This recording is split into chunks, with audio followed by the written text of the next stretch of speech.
Now stand on the mat with your heels touching and the toes pointing outwards.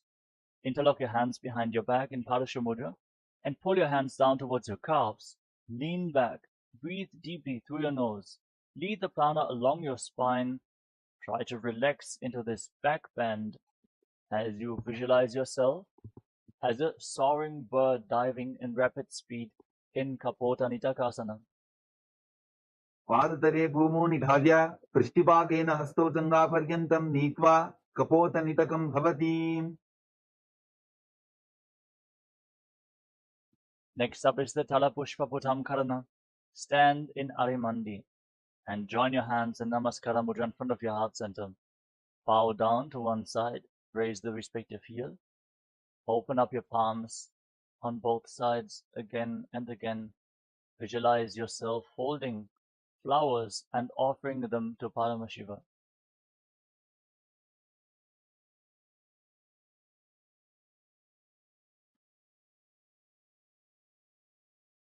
खड्गासना. As you stand on the mat, gaze to your nose and visualize yourself as a rhinoceros. Then lay down on your stomach, jump your feet back up towards your hands and stand with your hands slightly extended away from the body in Namaskara Mudra, resembling the horn of the rhinoceros. लुच्चसरतमासनं कृत्वा पादतलाभ्यां भूमिं पष्टभ्य उत्तिष्ठेत खड्गासनं भवति. उत्थानोत्थानम्. Now hold on to weights if you want to intensify this asana. Then sit down and stand back up or squat down as low as possible again and again. Gaze to your nose and visualize Swamiji in your inner space. पुनः पुनः उत्थातव्यम् असितव्यम् इति उत्थानोत्थानं भवति. कुशलासना. Now raise your arms up over top of your head and jump repeatedly while visualizing yourself as a mace. सरलं स्थित्वा ऊर्ध्वं बाहुनयेत् वारं वारम् उड्डानं कृत्वा नद्येत् कुशलासनं भवति. विच्छिर्षकासना. Now hold on to one foot with both hands, pull it up towards your chest, sit down and stand back up on the opposite leg, alternating on both sides. Gaze to the tip of the nose and visualize Swamiji in your inner space. एकैकं पादतलं कुक्षु निधाय तिष्ठेत् उत्शीर्षकं भवति. Now keep the toes of the right foot pointing outwards and slightly bend the right knee. Lift the left knee up towards your chest and circle the raised leg with the left arm, the hand in a fist, and keep the right hand on the inner thigh in Parshva Janu Karana.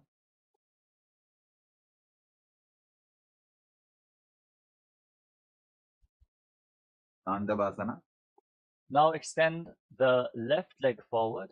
Extend your arms, holding onto weights. Sit down and stand back up as you visualize yourself dancing as Lord Shiva in Tandavasana. एकेन पादेन स्थातव्यं ताण्डवासनं भवति. ब्राह्मणासना. Now bring the left foot towards the inner right thigh. Keep your hands at the side of the knees and visualize that Lord Brahma is blessing you from within in Brahmanasana. ब्राह्मणासनमावक्ष्य यत्कृत्वा ब्राह्मणो भवेत् एकपादमरो दत्त्वा तिष्ठेत् दण्डाभृतर्भुवि. कर्गासना 3. Now bring the left leg over and around the right knee. Tuck the toes behind the calf. Bring the left arm below the right and join your hands in Namaskara Mudra as you visualize yourself as Lord Karuna. उत्थानकूर्मपीठं च संहस्कारुडमेव च पाताजनं गोमुखं च भारद्वासं त्रिविक्रमम्. एकपादासना. Now place the left foot on top of the right thigh and hold onto the respective knees with your hands. Slightly squat down to hold onto the knees and visualize Swamiji in your inner space in Ekapadasana. दक्षाङ्घ्रिं वामपादस्य दण्डोपरि निधाय च.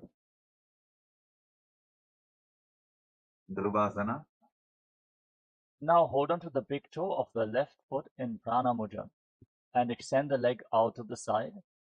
As you rotate quickly on the standing leg, visualize yourself as the North Pole Star in Dhruvasana. एकेन हस्तेन दण्डरूपस्य एकस्य पादस्याग्रं धृत्वा इतरपादतलं भूमौ निधाय त्वरया भ्रमणं कर्तव्यं. ध्रुवासनं भवति. Trivikramasana. Now lift the left leg up and behind your neck. If you cannot bring the leg behind your neck, you can lift it over your shoulder, pull it towards your chest, cross it over the opposite knee, then stand up, sit down, and stand back up, performing the 3 steps of Lord Vishnu. Visualizing Lord Vishnu is blessing you from within. Grivayam padam samstapya sadhavyam uttadavyam trivikramasanam bhavati.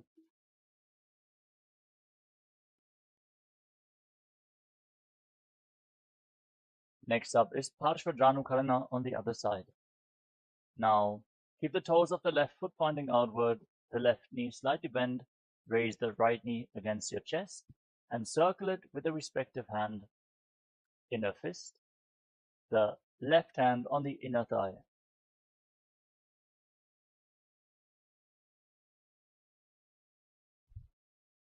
Andavasana.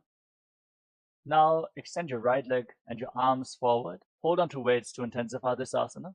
Sit down and stand back up on one leg, visualizing yourself fiercely dancing as Lord Shiva in Dandavasana. Ekena padena sadhavyam tandavasanam bhavati. Brahmanasana. Now bring the right foot towards the inner left thigh. Keep your hands at the side of the knees and visualize Lord Brahma is blessing you in Brahmanasana. Brahmanasana yatkritva brahmano bhavet ekapadamaro dattva tishtedandavritarbuvi. Karvasana 3. Now bring the right leg over and around the left knee. Tuck the toes behind the opposite calf. Bring the right arm below the left and join your hands in Namaskara Mudra. Visualize yourself with big wings on your back as Lord Garuda in Garudasana 3. Uttanapurmapitham cha Saimhaskarudameva cha Bata Dinam Gomham cha Bharatvasan Trivikramam. Ekapadasana. Now lift the right foot on top of the left thigh. Slightly squat down and hold on to the respective knees with your hands. Hold this position as you visualize Swamiji in your inner space. Dakshan Drimbama Padasya Dangopari Nidhajitam. Dhruvasana. Now hold on to the right big toe. Extend the leg out to the side and visualize yourself as the North Pole, sir, as you start rotating quickly on the standing leg in Dhruvasana. Ekena hastena dandarupasya ekasya padasya bram dhritva itarpadachalam bhumo nidhadyam tvaraya brahmanam kartavyam dhruvasanam bhavati. Trivikramasana. Now lift the right leg up behind your neck. Stand tall, sit down, stand back up. You can use the support of some solid furniture as you sit down and stand back up, visualizing Lord Vishnu is blessing you from within. Drivayam padam samstapya sadhavyam uttadavyam trivikramasanam bhavati.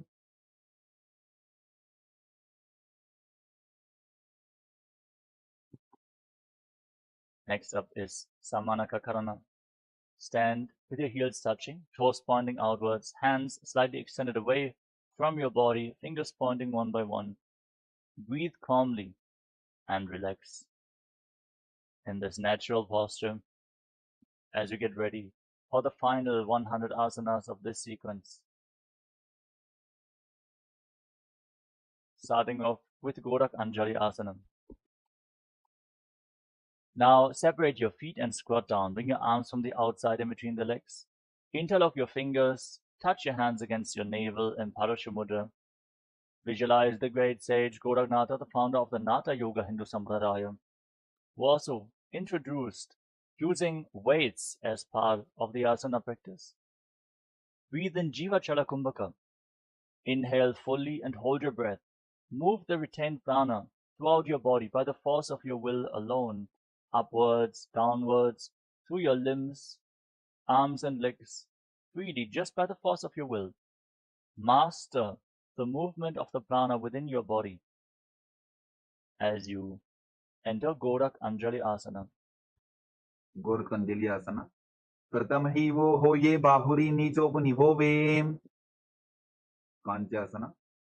With your feet separate, interlock your hands behind your back in Parashu Mudra in the squatting position.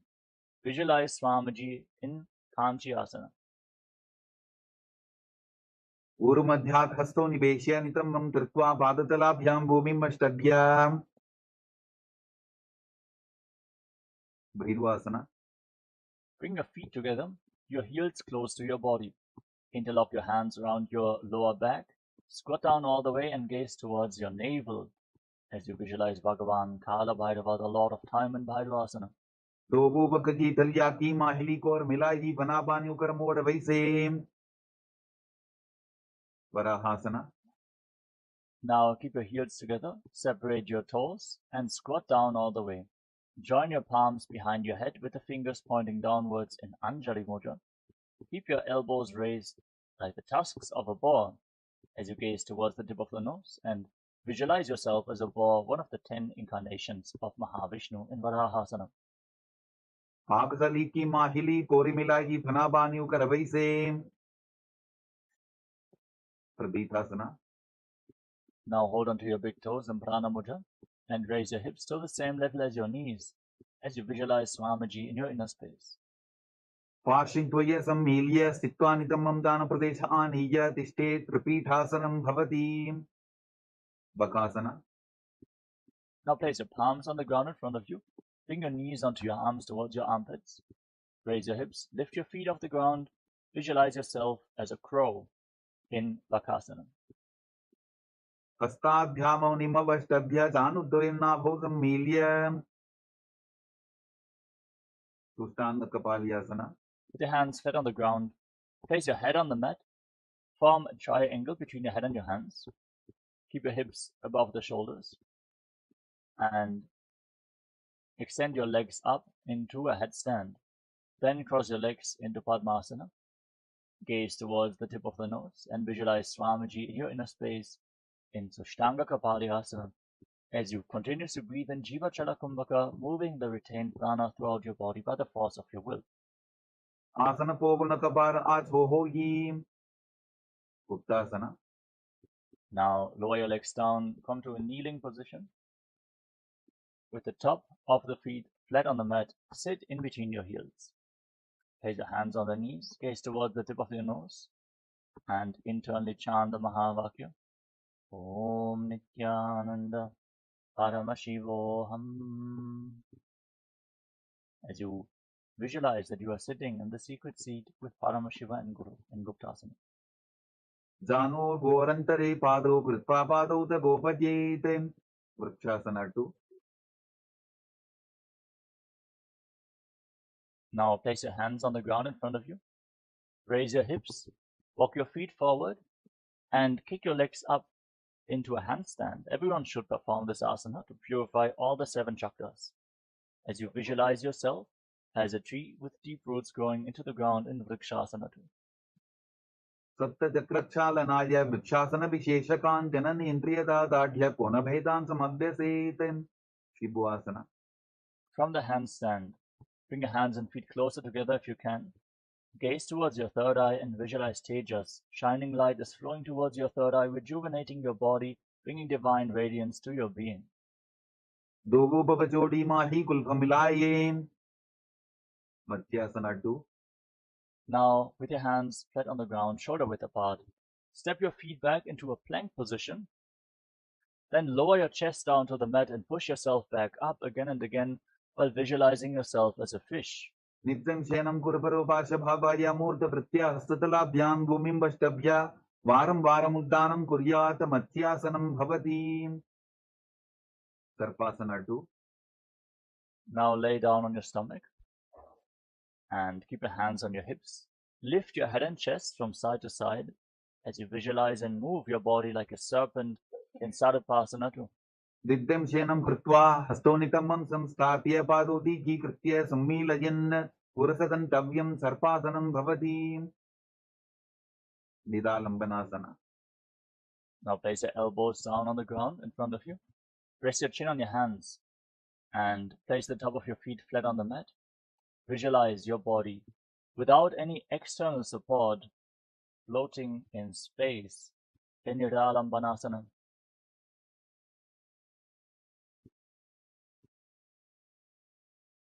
कराभ्याम बंगजम कृत्वा तिष्ठेत् कुर्परया सुधी मुखमुन्नमनुच्चायी निरालंबनमासनम निरालंबन योगी स्यान् निरालंबनमासनम निरालंबनता ध्यानं निरालंबनमासनम।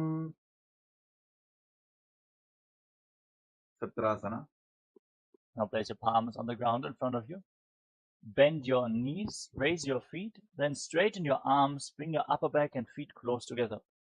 Try to touch your feet against your upper back as you visualize yourself as an umbrella protecting your guru from the sun rays.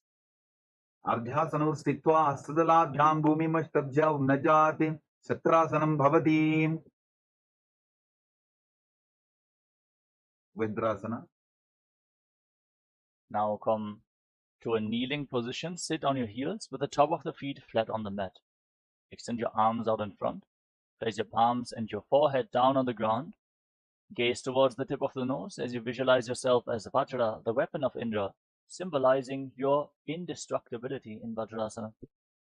इदानीं गर्भिणीनां योगाभ्यासो यथा लघु सुतप्रसवलाभाय प्रोच्यते प्राक्तनेपथि दण्डबद्धभरद्वाजय वीरभद्रसमानितो आसनानि सदा पुर्या सुदीर्घैरेतपूरकैः। वेशासना। Now, with your hands on the ground, raise your hips up high, straighten your legs, and alternate striking the ground with your hands as you visualize yourself as powerful as a ram. गुदासन संस्थितो एकैकं बाहुं भूमौ तालयेत् वेशासनं भवति। अजासना। With your hands on the ground, kick your legs up into a handstand and lower your face down towards the mat as you visualize yourself as unborn, existing for all eternity. गुदासन संस्थितो पादत्रयमन्तरालेकृत्य मस्तकेन भूमिं स्पृशेत्। धनन्तरासना। Now come to a kneeling position. Sit on your heels, hold on to your big toes with your hands and pull your feet up towards your perineum. Then place your hands on the respective knees, gaze towards the tip of the nose, visualize Swamiji in your inner space and breathe calmly in Ujjayi Pranayama, making an ocean-like sound from your throat in Dhanantarasana. पूर्व विधि परिहाताब्जी काकसीचो फणासरा मोड़ी पताकी अंगुली अग्रिमेर लगावे। अंगमोत्तनम। Now interlock your fingers in front. Move your arms up, down, left, right, in all directions. Give massage to various different joints and muscles of your body. Visualize Swamiji as you interlock your hands behind your back and repeat the movement behind your back as well in the Angamottanam. हस्तयोः अंगुलीर्बद्ध्वा हस्तर्मध्यात्सर्मन्दं निष्कासयित्वा तिष्ठेत् अंगमोत्तनं भवति। द्वन्द्वासना। Now sit in between your heels with the toes pointing outwards, with your knees and thighs on the ground. Place your hands on the respective knees, gaze forward as you visualize yourself as Lord Garuda flying Lord Vishnu and Lakshmi on his back in Garudasana 4. जंगोरुभ्यान्दनां दीद्य स्थिरकायोद्विजानुना जानो परिकरद्वन्द्वा गरुडासनमुच्यते। आनन्दमन्दिरासना। Now join the toes together behind your back. Separate your knees wide apart. Hold on to your ankles and then sit down on the ground in front of your heels with the front of your buttocks on the mat. Shift your gaze up towards your third eye and visualize yourself residing in the blissful space of a temple, Ananda Mandirasana. अथ वक्ष्ये वीरनाथ आनन्दमन्दिरासनं जित्कृत्वा अमरो धीरो भवत्येवेह साधकः। मण्डूकासना 2. Now cross your ankles and sit on raised heels. Bring your hands underneath your knees with the palms facing up as you pull your stomach in and up in Uddiyana Bandha. Press your tongue up flat against the palate of your mouth in Mandukya Mudra and visualize yourself as a frog. पृष्ठं संपीड्यबुल्भाभ्यां दान्वन्द्य सबलयाकृतिः हस्तौ पादतले क्षिप्तो मण्डूकं पाददोषऋत्। नरसिंहासना। Now tuck your toes and sit on raised heels. Separate your knees and place your palms on the ground in front of you, thumbs touching, with the base of the hands touching your toes. Gaze towards the tip of the nose and visualize yourself as Lord Narasimha, the lion-man avatar of Lord Vishnu, as you exhale forcefully through your mouth again and again in Narasimhasana. दोबू बना पानी होई वैसे AD Mailer बुदानी वैसे समशरीरनी काट हरावे NASA अग्रदृष्टि को ल्यावे विशदकासना. With your toes tucked, sitting on raised heels. Cover your mouth with your hands, bring your thumbs underneath the teeth, and lock your lips. Inhale through the right nostril, and exhale through your mouth again and again. As you gaze to your nose, visualize yourself as Goddess Durga victorious over all your fears in Vishlakasana. दोबू पकांदी एडी जवजी गोड़ा फनोवान अपनी होई पकनासना. Now place the top of the feet flat on the mat. Join the soles of your feet with the toes pointing backwards. Bring your hands towards your armpits and imitate as if you are a monkey scratching itself as you gaze up towards your third eye and visualize yourself as a playful monkey in Makarasana. दोबू पगदरी समुट आने तिनकी विष्टि भूमि परिठाने मूलद्वार एदियां परियावे मोड़ा हाथ ऊंचा टहरावे विजर संगारासना. Now tuck your toes, join the soles of the feet together, and raise your knees off the ground as you bring them wide apart. Hold on to opposite elbows behind your back, gaze towards the tip of the nose, and embody diamond-like strength for you and your Sangha, your spiritual community, in Vajra Sangarasana. प्रथम प्रणापानी होई वैसे डोबो एड़ी उदानी वैसे गोड़ा उबा राखे धीर आड़े वाय पसारे धीर खंजनासना. Now drop your knees to the ground, slightly separate. Cross your feet and sit on the raised heel. Place your palms on the ground at the side of your body and gaze towards the tip of the nose. Engage Uddiyana Bandha, the abdominal log, and visualize perfect health beyond any and all physical or mental ailments in Kanjanasana. खंजनासनमा वक्षे यद्कृत्वा सुस्थिरो भवेत् पृष्ठे पादद्वयं बद्ध्वा हस्तो भूमौ प्रधारयेत् Kurmasana. Now, maintain the same position. Place your hands on the respective knees and make your upper back and neck stiff like the shell of a turtle, with a stable body and mind to live for centuries. As you gaze to your nose in Kurmasana, the turtle pose. गुल्फौ चवर्षणस्याधो विक्रमेण समाहितौ त्रिजुकाय शिरो ग्रीवं कूर्मासनमितीरितं योगासना. Now, maintain the same position and relax your upper back and neck. Gaze to your nose and visualize Swamiji in your inner space. कुदं दियन्यवल्पाभ्यां विक्रमेण समाहितः योगासनं भवेदेतदितीयोपविदो विदुः विदोपासना. Now stand on your knees and cross your feet behind your back. Bring your toes near opposite knees.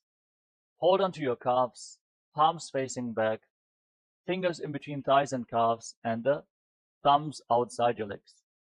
Lift your head and gaze towards your third eye as you visualize a space of eternal oneness, Advaita, with your Guru Swamiji in Vijogasana. गोड़ा वामो वो जी गोड़ा आरा राखे दो जी दची पाद की पानी रहावे फनो वाम गोड़ा रिगिल्यावे कुष्ठासना 2. Now place the top of your feet flat on the mat. Stand on your knees. Then lean backwards, hold onto your heels, push your hips forward, tilt your head back, and visualize yourself as a camel. Intensely bend your back in Ushtrasana 2. मेरुदंड ग्रंथि दाढ़्य संधिमादय Shivkumar कपोतोस्त्रासनाभ्यास गुड्यान्वित हितासनः द्वितीयासना. Now join the feet together, sit on your heels, hold onto the soles of the feet and lean back. Place your elbows and the back of your head on the ground as you gaze towards the tip of the nose and visualize yourself as a lotus blooming. डोबू एडी संबड़दरे सोले मूलत बारी दरी धरे फना पानियों पर होए वैसे बहुरी पिष्टि दिशि करे दो ऐसे विराटासना. Now lay down on your back in between your feet and rise back up again and again. Use the support of your hands if needed, as you gaze to your nose and visualize the healing and liberation of all causal, subtle forms of your body in Viratasana. चंदा पृष्टि भूमानि दाद्या चंदोदर्यो हो ऊर्मी संस्थाप्य दृष्टिवं संवारं वारं स्पृशेत. कपोतासना.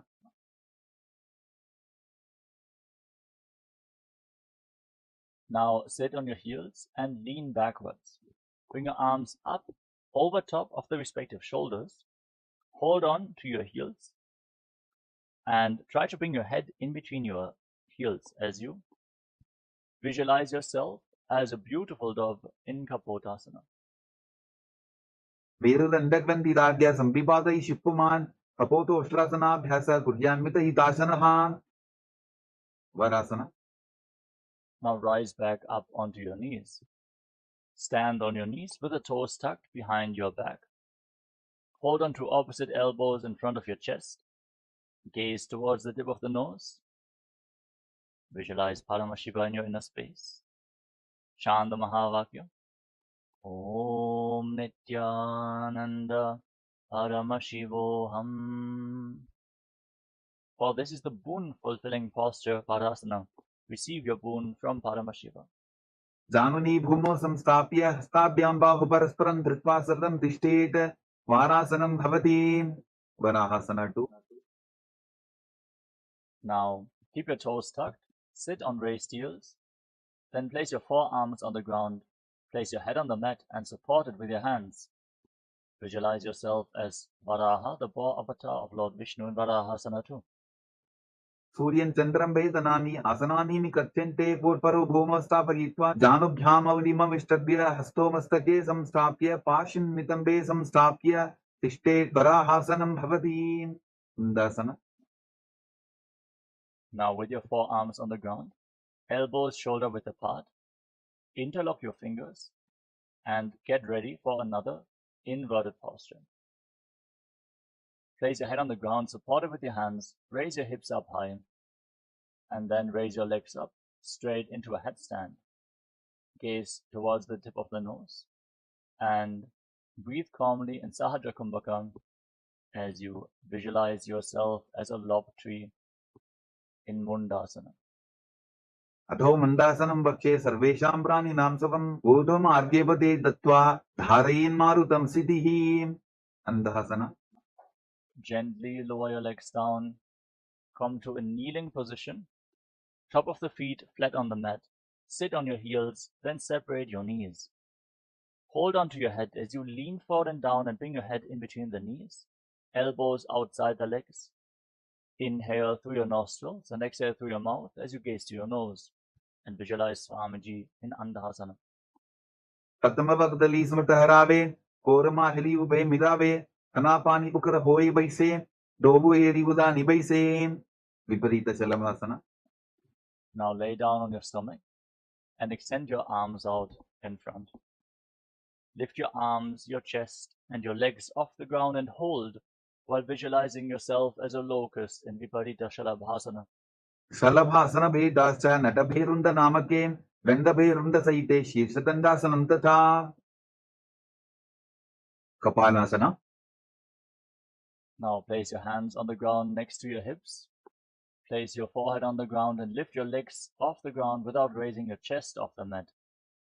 Visualize yourself as a skull representing the mind with purified thoughts and the strong will to attain enlightenment in Kapalasana, the skull pose. कपालं भूमौ निधाय ऊर्ध्वं पादौ नयेत्.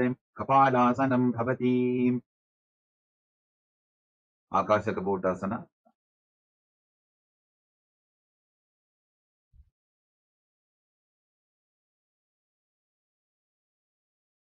Now from the same position, kick your legs up over top of your body. Bend your back intensely and try to place your feet on the mat in front of you. You can walk up a wall and try to bend your back more and more as you visualize yourself as a free and open dove in Akashakapotasana. उष्ट्रासने स्थित्वा चरणौ भूमेरुत्थाप्य मस्तकोपरि नीत्वा पृष्ठप्रदेशन भूमौ स्थापयेत् आकाशकपोटं भवति Shatavasana. Now, from a kneeling position, lean forward. Place your forearms on the ground, your navel onto your knees, as you visualize yourself as a sparrow in Chatakasana. पूर्वरपद्यन्तौ हस्तौ धरावोट्टभ्य जानुनीनाभौ संकुञ्ज्य Vrishikasana 2. Now, with your forearms on the ground, raise your hips, straighten your legs, lean forward, and kick your legs up over top of your body. Bend your knees and try to touch the back of your head with your feet as you visualize yourself as a scorpion in Vrishikasana 2. विच्छेव पुच्छप्रतिमाङ्घ्रिपार्ष्णि धृत्वा स्वशीर्षस्य बुकं विधार्यको यत्रेति सन्तिष्ठति साधकस्त्वं विशावहं वृश्चिकसंयमासनं पुरुषासना. Lower your legs down, come to a kneeling position. Sit on the right heel with the top of the foot flat and the left foot outside the hip, toes pointing to the side. Place your hands on the ground and forcefully inhale through your nose. Hold your breath for a short while and then again exhale slowly through the nose in Antarangaka Kumbhaka as you gaze forward without focusing on any external happenings in Vaishnavi Mudra and visualize yourself as a bull in the Vrishasana. यां विपुल्भे पादमूले वामभागे पदेतरं विपरीतं स्पृशेत् भूमिं वृषासनमिदं भवेत्. लोलासना. Now keep your hands on the ground and cross the toes of the left foot over the right. Push your hands into the mat and lift your entire body off the ground as you visualize Swamiji in Lolasana. लोलासनं तदा पुर्यात् वायुलोलापघातनात् स्थिरवायुप्रसादेन स्थिरचेता भवेत् ऋतं. वृषासना. Now sit down on the left heel and keep the right foot outside the hip with the toes pointing to the side.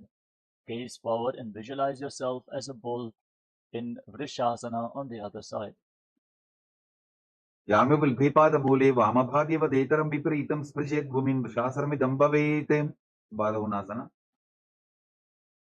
Now place the right foot flat, tuck the toes of the left foot and sit on the left heel. Place your hands on the respective knees and visualize Balagunahai, one of the 84 siddhas in your inner space in Balagunasana. आसन covid दर बिकार जागी. ग्रहासना.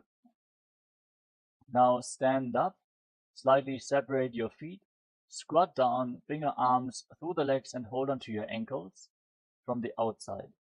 Squat down all the way and visualize yourself as the entire planet in Grahasana. पाददये भूमौ संस्थाप्य जानुमध्ये कुर्वरौ स्थाप्य हस्ताभ्यां गुल्फप्रदेशो धृत्वा तिष्ठेत्. ग्रहासनं भवति. बालवनासना. Now tuck the toes of the right foot and sit on the right heel with the soles of the left foot flat on the ground. Place your hands on the respective knees, gaze forward in Vaishnavi Mudra. Focus on the happenings of your inner space as you visualize Balagunahai in Balagunasana. आसन covid दर बिकार जागी. उत्कटासना. Now step both feet in towards your body. Keep the toes tucked. Sit on raised heels with your knees together. Hold on to weights if you want to intensify this asana as you visualize Swamiji in Utkatasana. इजास्पिचौ स्थीयत पूर्वजानु यत्रासने पादतलद्वयो परीं. वज्रसंगारासना 2. Now join the soles of your feet together. Separate your knees wide apart, knees off the ground. Hold on to opposite elbows behind your back and visualize Swamiji in your inner space. प्रथम पनापानि होए जैसे Dogu eighty उदानि वैसे घोड़ा उभा राकेटीय आडे वाय पसारे धीर. अनिलासना. Now place your palms on the ground. Step your feet onto the back of your hands. Squat down all the way and keep your arms straight, elbows close to your navel. Gaze towards the tip of the nose and visualize that you are able to consume and live off of air alone in Anilasana. दो हाथ भूमि परिठाने कहनी जाड़ी नाभिलत आने फना दो ऐसे विधि करे पिष्टि हटे की परिधरे. Padukasana. Now place the back of your hands on the mat. Step your feet onto your palms. Wrap your hands around the feet like shoes and walk around on the mat while visualizing yourself wearing padukas, walking all across Kailasa in Padukasana. हस्ततरयोः पादतले कृत्वा तिष्ठेत् गच्छेत् पादुकासनं भवति. कुक्कुटोड्डानासना. Now place your palms on the ground. Kick your legs up and let them fall back down again and again as you visualize yourself as a rooster. हस्ततले भूमौ कृत्वा पादतले च ऊर्ध्वमुड्डानं कृत्वा भूमौ पतेत्. विपरीतनृत्यासना. From a handstand, dance around on two hands. Breathe calmly through your nose in Sahaja Kumbhaka and feel yourself become free of all inhibitions. हस्ततलाभ्यां भूमिं वष्टभ्य ऊर्ध्वपादाग्रे कुर्वन् हस्ततलाभ्यां नर्तनं कर्तव्यं विपरीतनृत्यं भवति. कुञ्जरासना. Relax. Stand tall with your feet separate, then lean forward and down. Place one palm on the mat and the other hand on the respective ear. अथ वक्ष्ये महादेव कुञ्जरासनमुत्तमं करे नैकेन पादाभ्यां भूमौ तिष्ठेत् शिरःकरः. कुञ्जरासना. Now place the other hand on the ground, opposite hand on the respective ear, and visualize Swamiji in your inner space. अथ वक्ष्ये महादेव कुञ्जरासनमुत्तमं करे नैकेन पादाभ्यां भूमौ तिष्ठेत् शिरःकरः. कदम्बासना. Now join your feet together and squat down with your heels close to your body. Hold onto your ankles with your hands. Lift your buttocks and your toes off the mat and balance on your heels as you visualize yourself as a Kadamba tree, a pious tree that promotes a long life in Kadambasana. पार्श्विभ्यां भूमिं वष्टभ्य हस्तद्वयेन पुल्भौ धृत्वा तिष्ठेत् कदम्ब भवति. पवनमुक्तासना. Now place your feet flat on the mat and sit on the ground. Pull your knees against your chest with your hands. Breathe against your thighs. Open up your back. Expand your chest. Breathe deeply. Massage your internal organs with your breath as you visualize any excess vata being balanced within your body or released from your system in Pavana Muktasana. द्वयोस्तु पादयोः पाणिं लात्वा सुस्वनितम्बके जानन् वक्षसि सादर्बभ्रतीकरवन्दनैः. सकोरासना. Now lift one leg up behind your neck and extend the opposite leg forward. Keep your hands at the side of your body and push your hands into the ground. Gaze up towards your third eye as you lift your entire body off the mat and visualize yourself as a powerful source of energy. पूर्वतानं ततस्पादपीठं भद्रासनं तथा चकोरक्रौन्तशलभभुजङ्गमपि वृश्चिकम्. Dhanurasana 2. Now hold on to the respective big toes in Prana Mudra. Keep the right leg extended and lift the left foot up towards your ear. Pull the foot back as if you're pulling a bowstring as you visualize your body as a bow in Dhanurasana 2. पादाङ्गुष्ठौ तु पाणिभ्यां गृहीत्वा श्रवणावधि. अष्टावक्रासना. Now lift the left leg over top of the respective shoulder. Place the right foot on top of the left foot. Extend both legs out to the side. Lean forward and lift your body off the ground, balancing on your arms as you visualize yourself as a flying crane in Ashtavakrasana. वासिष्ठमदकौन्दिन्यम् ऊर्ध्वकुक्कुटमेव च अष्टावक्रमसोत्थानं मयूरं सेतुबन्धनम्. प्राणासना. Now place the left foot flat on the mat with a knee raised. Place the right foot on top of the left thigh and bring your left shoulder underneath the raised knee, pushing the right knee to the ground. Gaze up towards your third eye and visualize that you are immortal, able to exist solely on prana in Pranasana. एतत् प्रभेदं वक्ष्यामि करोति यः स चामरः एकपादमुरो बद्ध्वा स्कन्धेऽन्यत्पादरक्षणम्. पार्श्वमत्स्येन्द्रासना. Now bring the right foot outside the left hip and step the left foot over top of the right knee. Twist your left elbow outside the raised knee and bring your hand below to interlock both hands behind your back. Gaze up towards your third eye and visualize Sage Matsyendranath, the master of Hatha Yoga, in Parsva Matsyendrasana. पार्श्वाभ्यां दत्तते यास्तु पार्श्वमत्सेन्द्रमुत्तमम्. Sakorasana. Now lift the other leg up behind your neck. Extend the opposite leg forward. Place your hands on the ground. Lift your entire body off the ground and gaze towards your third eye as you visualize yourself as a powerful source of energy. पूर्वतानं ततस्पादपीठं भद्रासनं तथा चकोरक्रौन्तशलभभुजङ्गमपि वृश्चिकम्. Dhanurasana 2. Now hold on to your big toes in Prana Mudra and pull the right foot towards your ear, the left leg extended. Visualize yourself as a bow in Dhanurasana 2.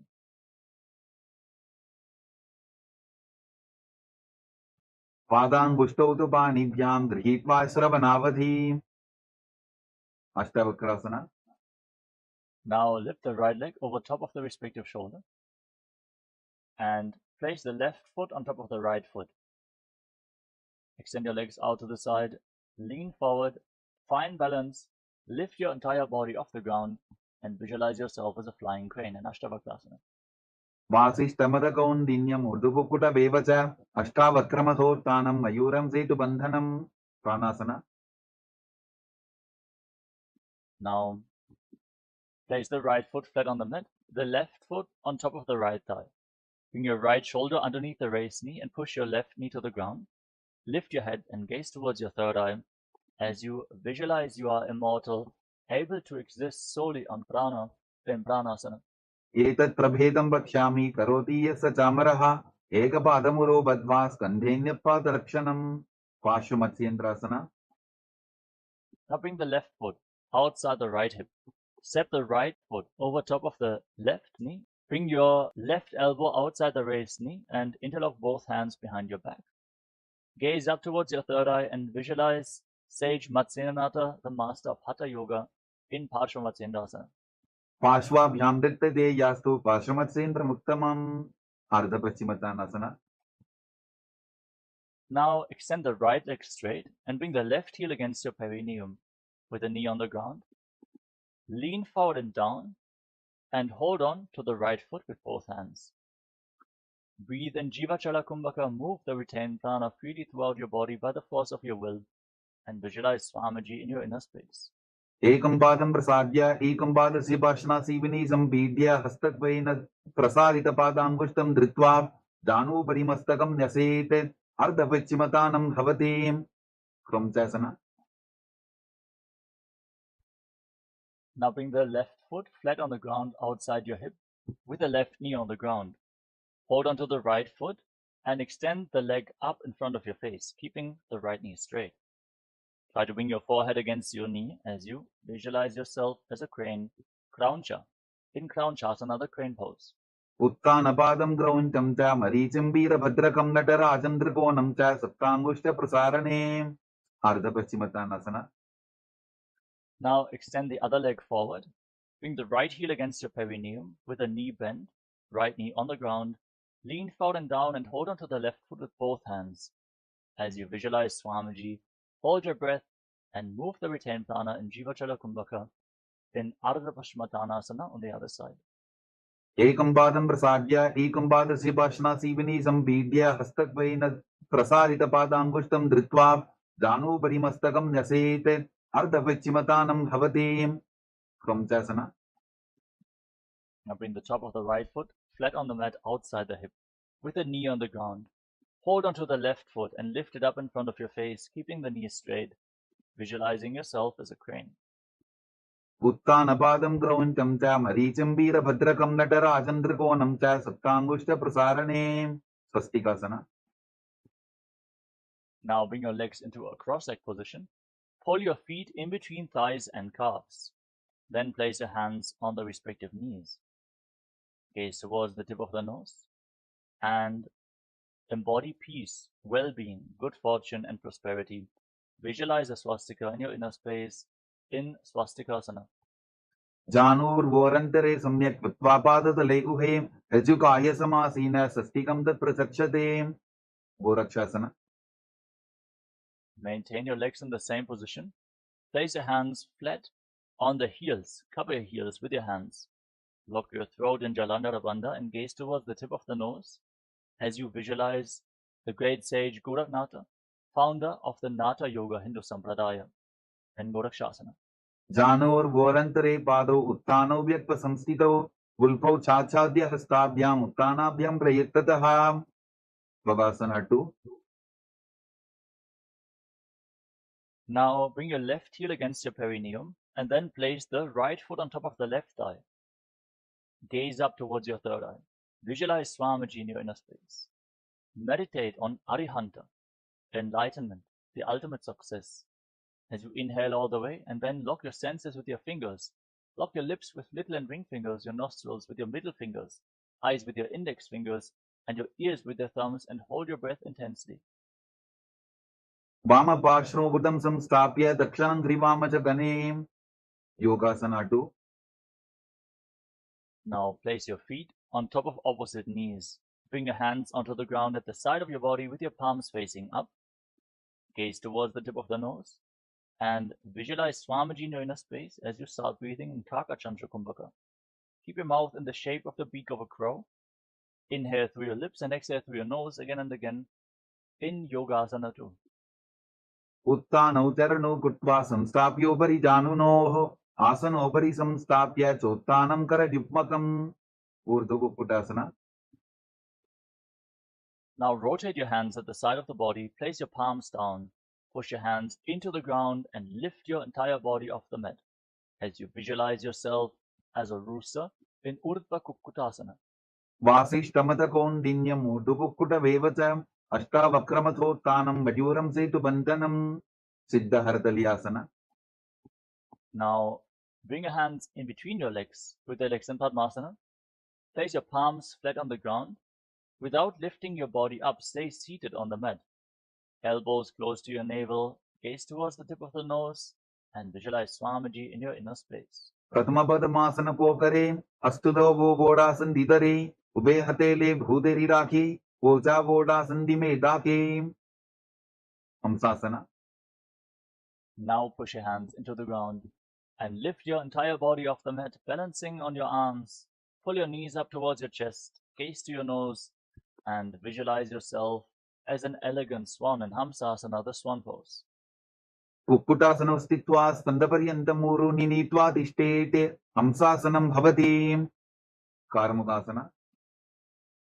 Now push your hands through your legs, lean forward, and place your forehead on the ground as you interlock your hands behind your back. Visualize yourself as Pinaka, Lord Shiva's bow, in Karmukasana. Pratama Padmasana Kopare Gora Sandima Hikar Idare Tarabatu Sri Kardobu Ane Konya Upar Sandile Thane Gurmasana 2. Now come to the front of your yoga mat. Sit in Padmasana. Insert your hands through the legs and bend your elbows to hold onto your neck with both hands. Visualize yourself as a turtle, one of the 10 incarnations of Mahavishnu, in Kurmasana 2. Binding the Pradasana Pama, Daindang the Pariva by Indyaba Granthi Bhedasana.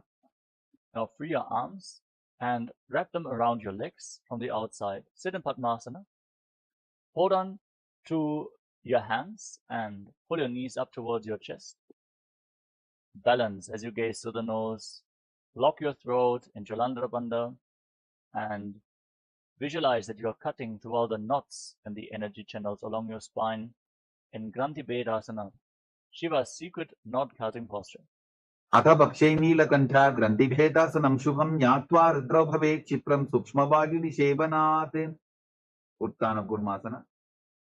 Now insert your hands through the legs once more.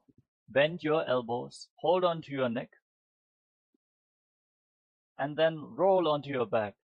Gaze towards the tip of the nose and visualize that you are a turtle laying on its back in Uttana Kurmasana, the upward facing turtle pose.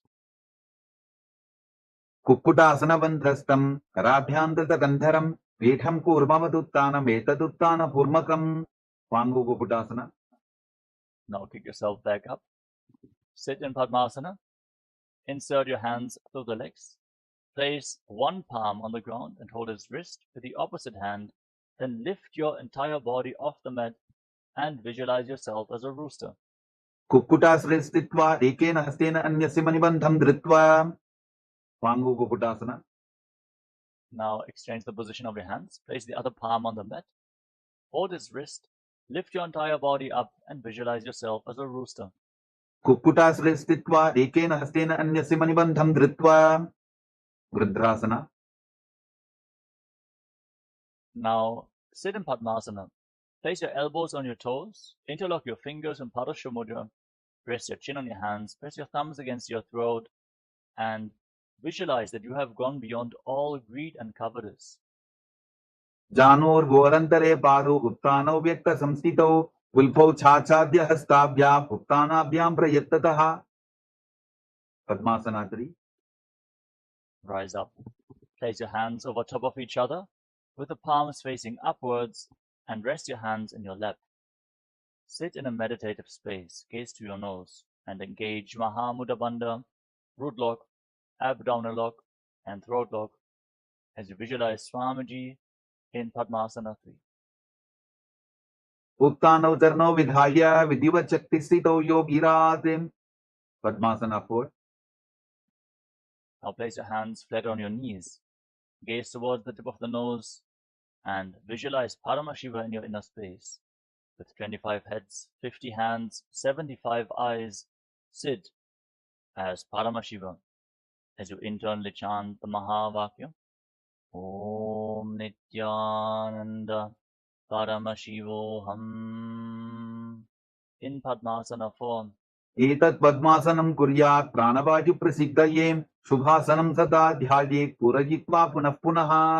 Karmukasana 2. Now keep your left hand on the left knee and keep your right hand in Prana Mudra. Catch the left big toe and pull it back as if you're pulling a bowstring. Move the big toe round and round. Pull the foot closer towards your body. Then repeat the movement on the other side as well. As you visualize yourself as Pinaka, Lord Shiva's bow in Karmukasana 2. अधान्यासनमाभक्ष्ये योगपूरकरक्षणात् कृत्वा पद्मासनं पाद अङ्गुष्ठतङ्गयोस्थितम्. Karmukasana 3. Now, sitting in Padmasana with your feet closer towards your body, cross your arms behind your back and hold on to the respective big toes in Prana Mudra with index and middle fingers. Gaze towards the tip of the nose and engage Mahamudra Bandha as you visualize yourself as Shiva's bow.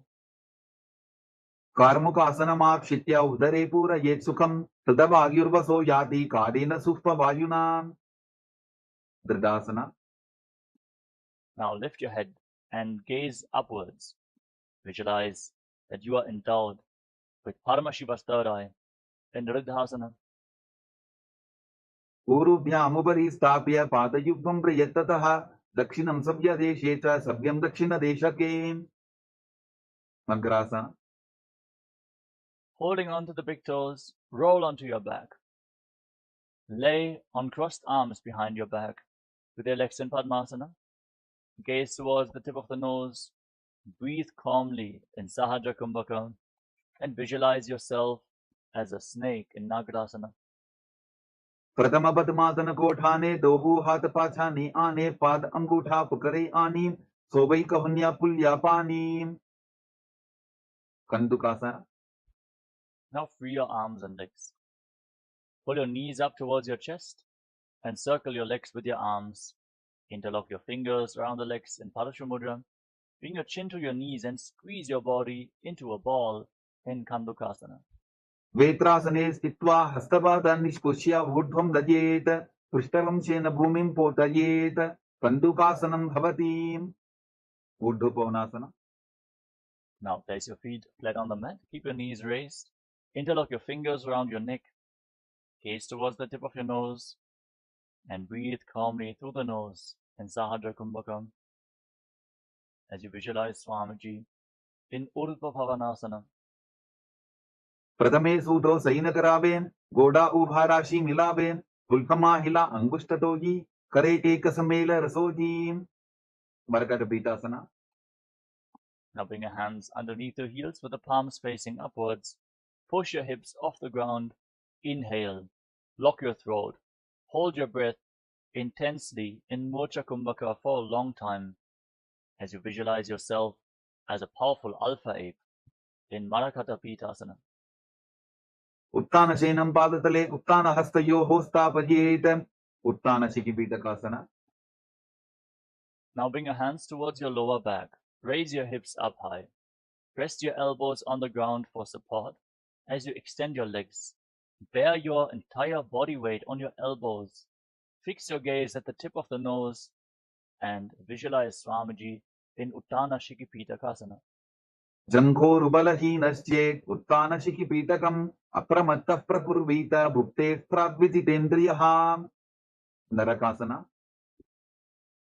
Now kick your legs up, point your toes to the sky, place your palms on the mat for support, and visualize yourself blissfully traversing through Naraka Loka, hell, unscathed in Narakasana. ग्रीवाकण्ठेन भूमिं विष्टम्भा पादाप्रद्वयमूर्धमुत्रयेत् करपासनं भवति. तिर्यन्नौकासना. Now bring your hands towards your lower back. Straighten your entire body. Angle your legs over top of the center of gravity. Engage your core intensely to hold the balance as you visualize yourself as a boat crossing the ocean of samsara in Tiryannaukasana. नौकावत् स्थित्वा ऊर्ध्वं पादावृद्वयं नयेत् तिर्यन्नौकासनं भवति. गजासना. Now bring your hands back to the ground. Make your body straight, stable, and sturdy like a flagpole as you visualize yourself as the Kailasa flag, respected across all nations in Vajrasana, the flag pose. तिर्यन्नौकावते विवापृष्ठपूर्वरीः भूमिं वष्टभ्याम् मस्तकलाक्षेन पादाग्रद्वयमूर्ध्वनयेत् ध्वजासनं भवति. वृत्तासना. Now lay down flat on your back. Keep your hands at the side of your body with the palms facing up. Forcefully pull the awakened Kundalini Shakti up along your spine, from the root of your spine, the Muladhara, to the Swadhisthana Chakra, Manipuraka Chakra, Anahata Chakra, to the Vishuddhi Chakra, Anya Chakra, the center of your eyebrows, all the way to the Sahasrara Chakra, the crown of your head. Feel the energy pulsing upwards as you lay completely still without any internal or external movements. Visualize your body is dead and Swamiji is liberating you as you internally chant the Mahavakya. Om Nityananda Paramashivoham in Vritasana.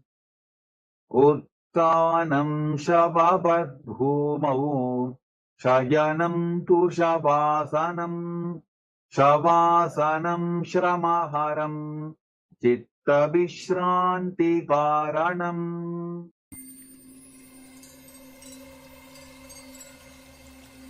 I welcome you all with my love and respect. Let you all open all your three eyes. Om Nityananda Paramashivoham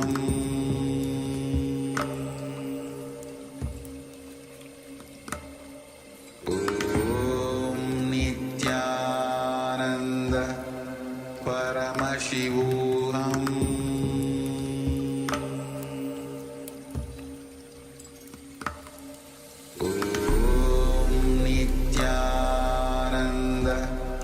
Paramashivoham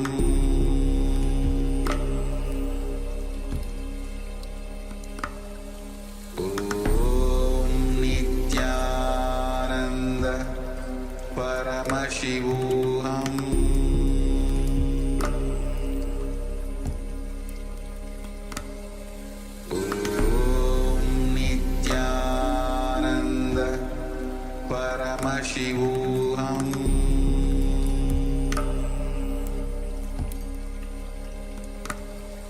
Om Nityananda Paramashivoham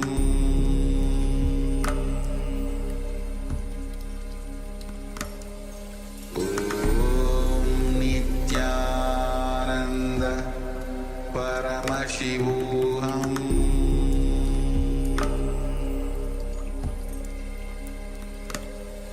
Om Nityananda Paramashivoham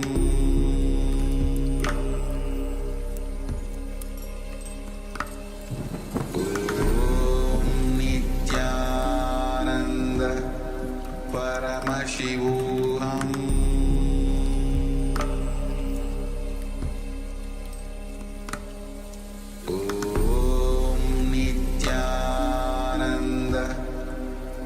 Paramashivoham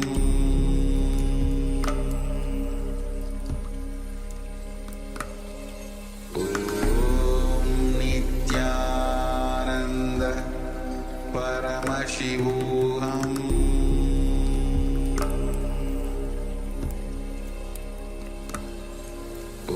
Om Nityananda Paramashivoham Paramashivoham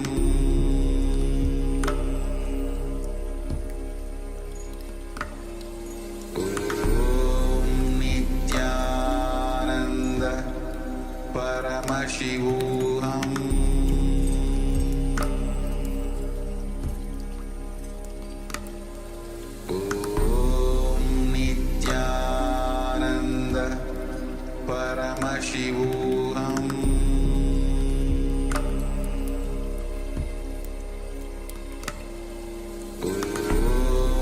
Nityananda Paramashivoham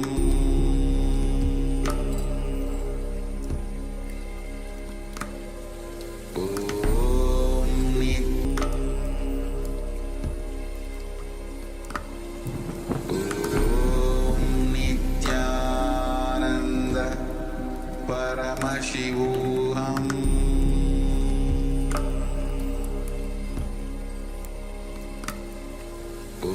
Om Nityananda Paramashivoham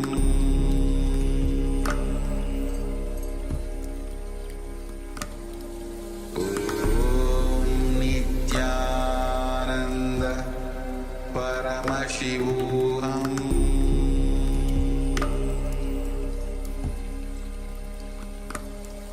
Om Nityananda Paramashivoham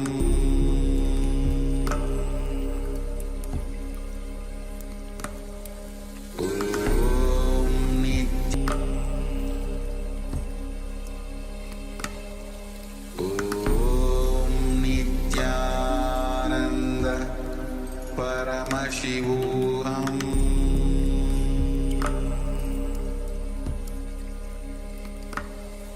Om Nityananda Paramashivoham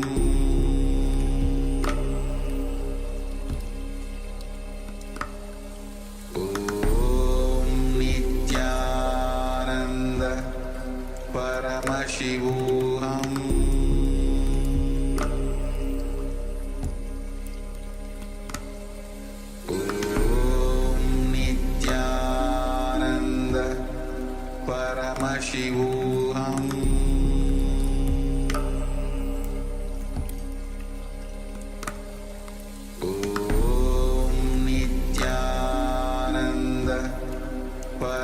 Paramashivoham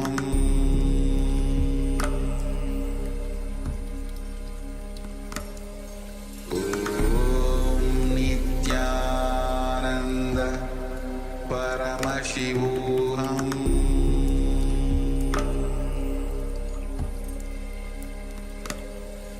Om Nityananda Paramashivoham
Paramashivoham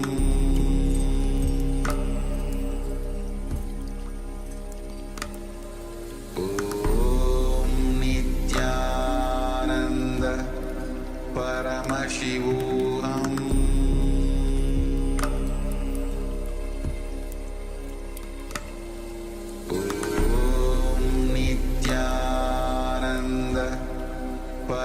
Paramashivoham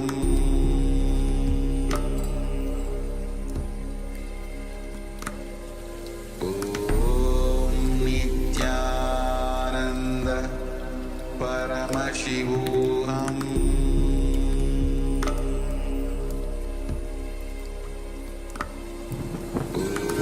Om Nityananda Paramashivoham Paramashivoham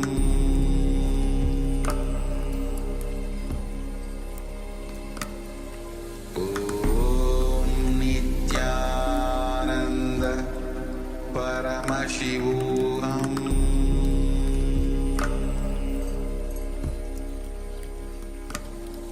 Om Nityananda Paramashivoham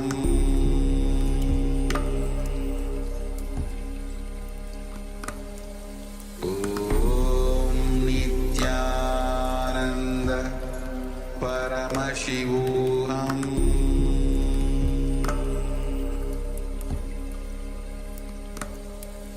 Om Nityananda Paramashivoham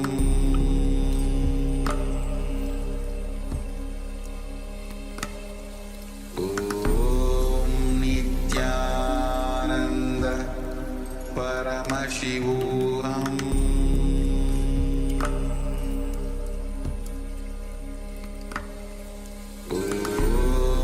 Nityananda Paramashivoham Paramashivoham Om Nityananda Paramashivoham Om Nityananda Paramashivoham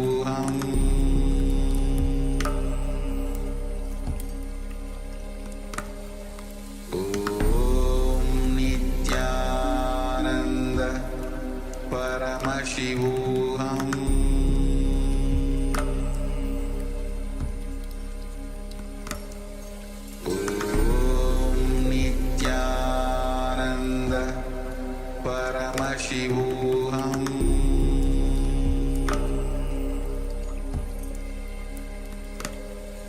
Om Nityananda Paramashivoham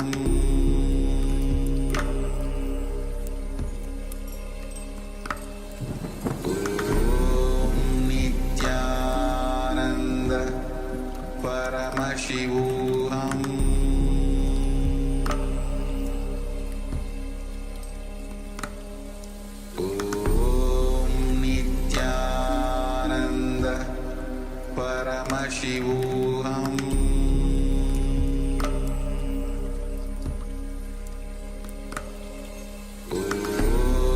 Nityananda Paramashivoham Om Nityananda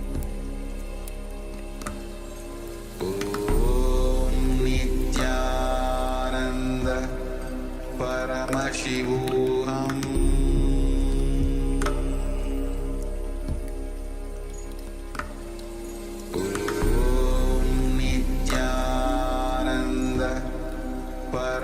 Paramashivoham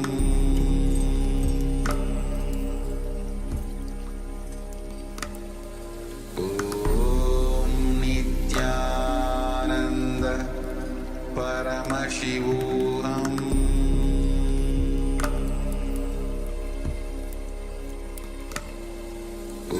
Om Nityananda Paramashivoham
Paramashivoham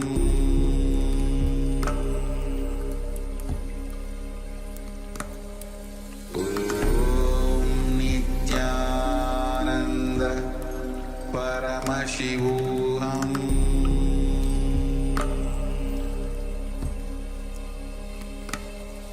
Om Nityananda Paramashivoham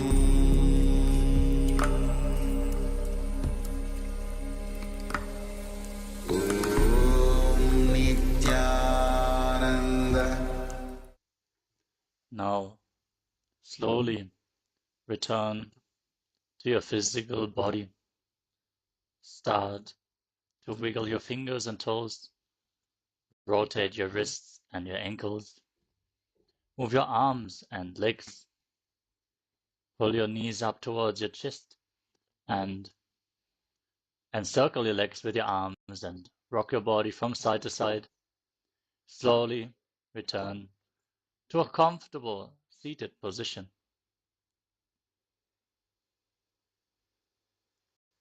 Congratulations! You completed the Dvitiya Vinyasa Krama, the 308 asana sequence of Kailasa's Nityananda Yoga.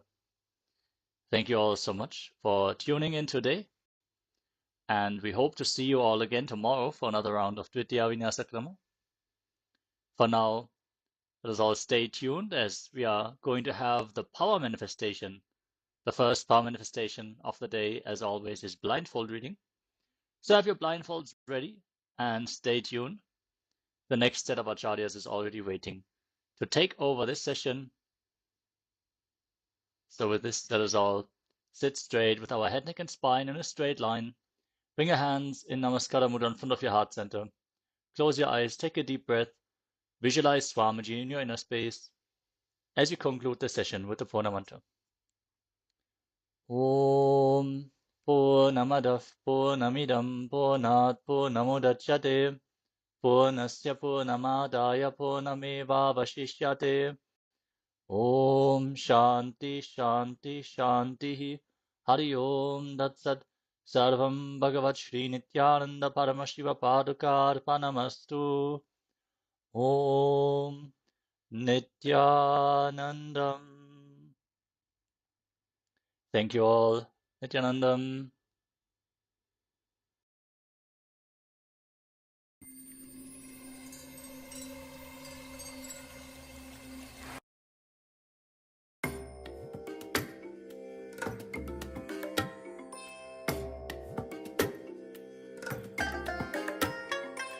I bless you all. Let you all open all your three eyes and manifest the powers of Mahasadashiva. Om Nityananda Paramashivoham. Om Nityananda Paramashivoham. Om Nityananda Paramashivoham. Om Nityananda Paramashivoham. Om Nityananda Paramashivoham. Om Nityananda Paramashivoham. Om Nityananda Paramashivoham. Om Nityananda Paramashivoham. Om Nityananda Paramashivoham. Om Nityananda Paramashivoham. Om Nityananda Paramashivoham. Om Nityananda Paramashivoham. Om